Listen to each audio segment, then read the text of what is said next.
Shalom, jumpa kembali dalam renungan singkat pada hari ini.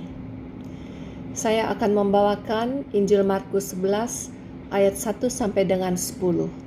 Saudara-saudara yang terkasih, seperti yang kita ketahui bahwa kita akan memasuki pekan suci yang dimulai dengan Minggu Palem esok hari. Mari kita baca bersama-sama. Markus 11 ayat 1 sampai dengan 10. Ketika Yesus dan murid-muridnya telah dekat Yerusalem, dekat Betfage dan Betania yang terletak di Bukit Zaitun, Yesus menyuruh 2 orang muridnya dengan pesan, "Pergilah ke kampung yang di depanmu itu. Pada waktu kamu masuk di situ, kamu akan segera menemukan seekor keledai muda tertambat yang belum pernah ditunggangi orang.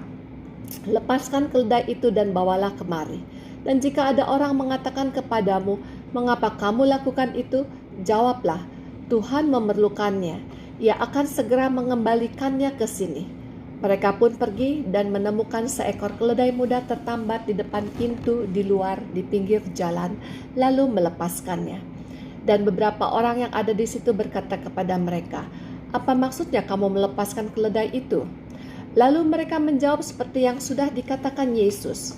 Maka orang-orang itu membiarkan mereka pergi. Lalu mereka membawa keledai itu kepada Yesus dan mengalasinya dengan pakaian mereka. Kemudian Yesus naik ke atasnya. Banyak orang yang menghamparkan pakaiannya di jalan. Ada pula yang menyebarkan ranting-ranting hijau yang mereka ambil dari ladang.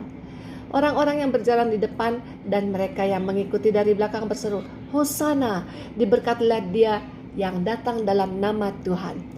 Diberkatilah kerajaan yang datang, kerajaan Bapa kita Daud.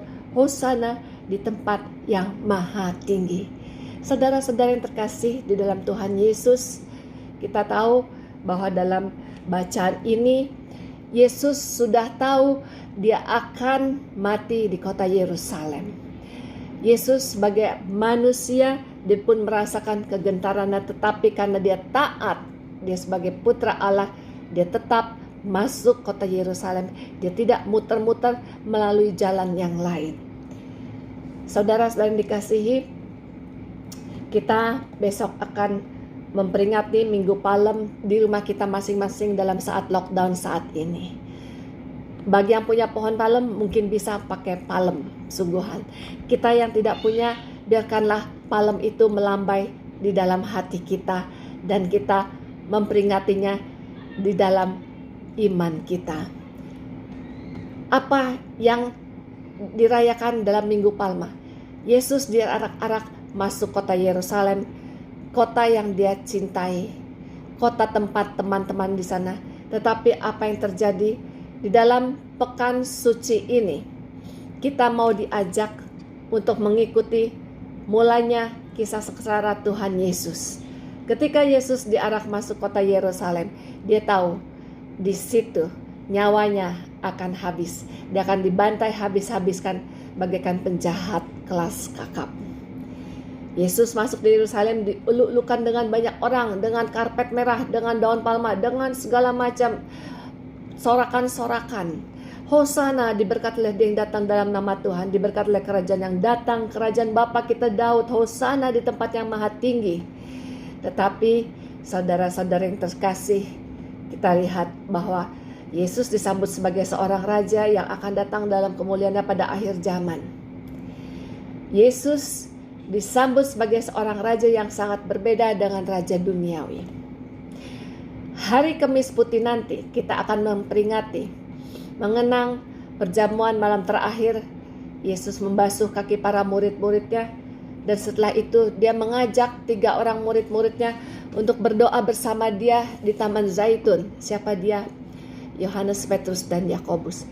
Tetapi apa yang terjadi? Mereka ngorok, tertidur. Hendaknya kita di dalam menemani Yesus memasuki kisah sengsaranya, kita jangan ngorok, kita jangan tertidur. Tetapi hendaknya mari kita mau turut berdoa. Dalam suasana saat ini pun kita perlu berdoa untuk diri kita sendiri di sini. Ketika Yesus masuk kota Yerusalem, Banyak orang berkata, Hosana anak Daud. Tapi dalam hitungan jam sekejap, sorak-sorai yang menyambut Yesus berubah menjadi teriakan, salibkan dia, salibkan dia. Jangan sampai ini terjadi dalam diri kita, bahwa sorak-sorai yang kita mengeluk-elukkan Yesus, tapi kenyataannya ketika kita menghadapi sesuatu hal yang berat, perkataan kita menjadi salibkan Yesus. Dengan perkataan, dengan pikiran, dengan hati kita, dengan perbuatan kita. Jangan sampai perkataan Hosana putra Daud, kita eluk-elukan dia dengan daun palem, tapi berubah menjadi salibkan dia. Sering banyak di dalam perilaku manusia yang tadinya mengaku mencintai Yesus, tapi kenyataannya menjadi menyalibkan dia. Dalam hal macam-macam, kita hendaknya menjadi pengikut Yesus. Jangan mudah terbawa arus pengaruh dunia, tetapi kita pengikut Yesus harus berani melawan arus dunia. Harapan bahwa Yesus menjadi Raja dan yang patut diterima dari pekikan Hosana itu jangan sampai dipadamkan dengan virus corona, sehingga dengan kesenyapan kita di rumah masing-masing, kita menjadi menyalibkan dia dengan tidak membagikan kabar sukacita, dengan menggerutu, dengan marah-marah. Tapi hendaknya marilah saudara-saudara yang terkasih, kita mau ingat Yohanes 6 ayat 66. Dikatakan mulai dari waktu itu banyak murid-muridnya yang mengundurkan diri dan tidak lagi mengikuti dia. Termasuk yang manakah kita? Termasuk diri sebagian yang mengundurkan diri dan tidak lagi mengikuti Yesus. Di dalam kehidupan kita semuanya, yang berbagai macam masalah menimpa kita. Atau kita masih tetap termasuk golongan yang tetap bersemangat, berteriak Hosana, Hosana, yang mengeluhkan Yesus di dalam hidup kita. Kita mau ingat dalam doa Yesus kepada Bapa di surga, Yohanes 17 ayat 11 sampai dengan 19. 11 sampai 19 saya tidak bacakan, tapi ada beberapa hal yang akan saya katakan dari doa Yesus ini di Taman Zaitun. Yesus berdoa agar semua pengikutnya, pengikut para murid-muridnya, yang percaya kepada para murid-muridnya, termasuk Anda dan saya, supaya tetap dapat mengalami sukacita. Seperti Yesus yang tetap bersukacita walaupun menderita dan wafat di kayu salib. Apakah kita masih bisa bersukacita di dalam segala penderitaan kita saat ini? Yes. Tuhan Yesus mengutus Roh Kudus-Nya. Itulah roh penghiburan, roh kekuatan, roh yang murah hati, roh yang akan menemani kita. Seperti yang dikatakan dalam Injil Yohanes 14 ayat 16-17. Yesus berkata, aku akan minta kepada Bapa dan dia akan memberikan kepadamu seorang penolong yang lain, supaya ia menyertai kamu selama-lamanya, yaitu roh kebenaran. Dunia tidak dapat menerima dia sebab dunia tidak melihat dia dan tidak mengenal dia, tetapi kamu mengenal dia sebab dia menyertai kamu dan akan diam di dalam kamu. Jadi hendaknya kita percaya Roh Kudus menyertai kita kalau kita tinggal diam di dalamnya. Saudara yang terkasih dalam Tuhan Yesus, mari nanti di dalam Kamis Putih acara tuguran, mungkin tuguran di rumah masing-masing, kita juga bersyukur. Paskah pun kita masih bisa merasakan merayakan misa streaming di rumah kita masing-masing. Walaupun kita tidak menyambut tubuh Yesus, tapi kita punya kerinduan dalam komuni batin kita. Mari kita mau juga bertuguran, berdoa bersama-sama Yesus, di mana dia mengalami sebagai manusia, mengalami ketakutan yang luar biasa. Itulah sakarat maut Yesus, bukan ketika dia menggantung di kayu salib, tapi ketika di dalam hari Kamis itu di Taman Zaitun dia sudah mengalami sakarat maut. Dia ketakutan setengah mati sampai mengeluarkan darah dalam keringatnya. Apakah Anda ketika ketakutan, stres yang luar biasa Anda mengeluarkan darah dalam keringat Anda? Tidak, hanya Yesus. Penderitaannya demikian dahsyat. Dia tahu besoknya hari Jumat Agung apa yang akan terjadi. Karena dia adalah Allah, dia bisa tahu bagaimana kematiannya esok harinya. Kita manusia tidak bisa tahu. Tidak ada manusia yang bisa tahu kematian kita. Karena Yesus adalah Allah sendiri, dia tahu. Makanya dia ketakutan setengah mati. Dia minta 3 muridnya, ayo berdoa di Taman Zaitun supaya berjaga-jaga supaya kita tidak jatuh dalam pencobaan. Tapi kenyataannya manusia tidur. Banyak kita lihat habis misa Kamis Putih bukannya teguran tapi pulang, alasannya ngantuk, sudah kemalaman.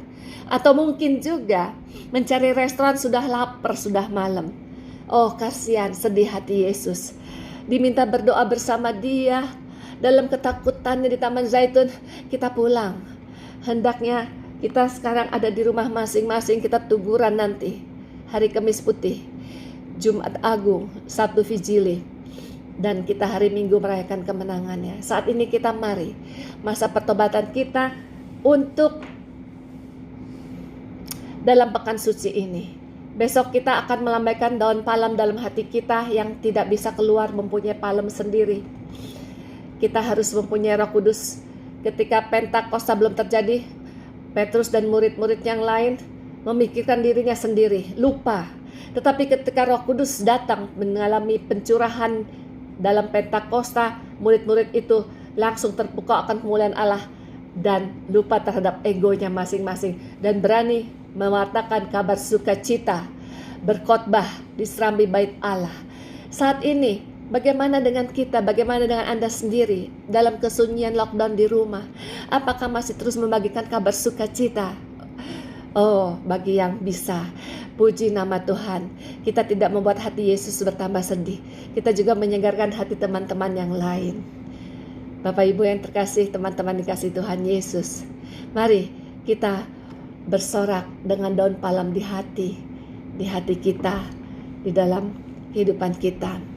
Hosana putra Daud. Yerusalem, Yerusalem, lihatlah rajamu. Hosana, terpujilah. Tuhan Yesus memberkati.